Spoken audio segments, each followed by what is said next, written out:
Amaani's big market adventure, overcoming loud noises. It was a bright and sunny Saturday morning, and Amaani clutched her favorite stuffed bunny as she arrived at the farmer's mart. The entrance was alive with colorful banners waving in the breeze, vendors calling out their specials, and the delicious scent of fresh fruit and baked bread filling the air. Amani took a small step forward, but as the crowd bustled around her, a wave of nervousness crept in. The noises were so loud, and everything felt so big. She gripped her bunny tighter, hesitating before taking another step inside. The moment Amani stepped in, a flood of noises surrounded her. Voices mixed together like a swirling storm. The clang of metal crates echoed in her ears, and the sudden burst of laughter from a group of kids made her jump. Every sound felt too close, too sharp, as if it were pressing against her from all sides. Her breathing quickened, her hands curled into fists, and her heart pounded in her chest. The excitement she had felt earlier was fading, replaced by an overwhelming urge to run away. Amani squeezed her eyes shut and covered her ears, trying to block out the noise, but the sound still burst through. She could still hear the honking of cars, the rustling of bags, the chatter of strangers. It was all too much. Her stuffed bunny pressed against her side, its soft fur bringing her a little comfort, but her feet felt glued to the ground. She wanted to leave. She wanted to be anywhere but here.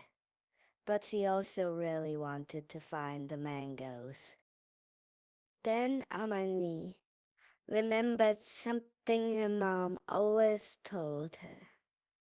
When things feel too big, take a deep breath in and let it out slowly. She opened her eyes just a little and tried it. Inhale. 1, 2, 3. Exhale. 1, 2, 3. She did it again. Slowly, the tightness in her chest started to loosen, and the buzzing in her head softened just a little. Maybe, just maybe, she could do this. Amani lowered her hands from her ears and looked around. That's when she noticed a small stand nearby, filled with colorful headphones hanging from hooks. They were soft and padded, and they looked like the same kind her cousin used at the movie theater.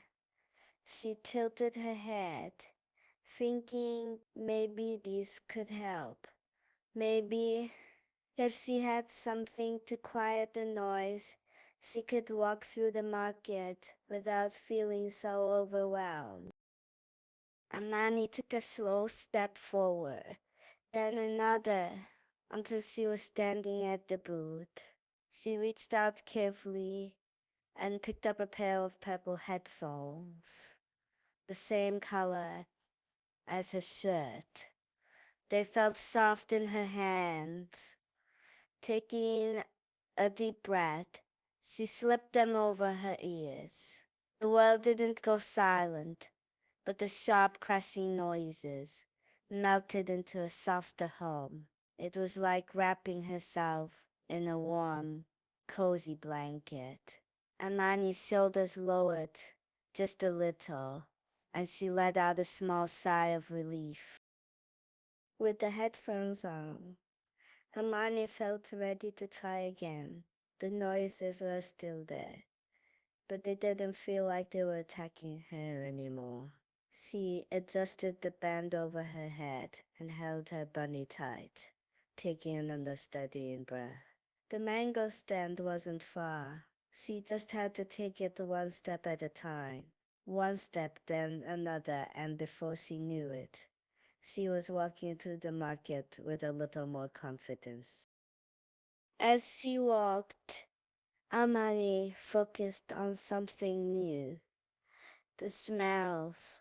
The air was filled with the sweetness of ripe fruit, the spice of cinnamon rolls, and the warm buttery scent of pastries. She followed the familiar, tropical scent of mangoes, letting it guide her through the market. And there at the far end, she saw them, stacks of golden mangoes, sat in neat rows, their smooth skins shining under the sunlight. Just looking at them made her smile. Amaani stepped up to the stand, standing on her tiptoes to get a closer look. "One mango, please," she said softly, her voice barely louder than a whisper. The friendly vendor smiled and picked out the biggest, ripest one, handing it to her carefully. Amaani took it with both hands, feeling its firm, smooth skin. She placed her bunny under her arm, reached into her pockets, and gave the vendor the exact change. As she tucked the mango into her bag, she felt a tiny spark of pride. She had done it. As Amani made her way back toward the entrance, she started noticing the sounds around her again. The chatter of people, the rustling of paper bags, the faint drum of a street musician's guitar. The noises hadn't disappeared, but now they weren't so scary. Instead of being sharp and overwhelming, they were just there, part of the world. And with her headphones on, Amani felt okay. She had found a way to make this adventure work for her.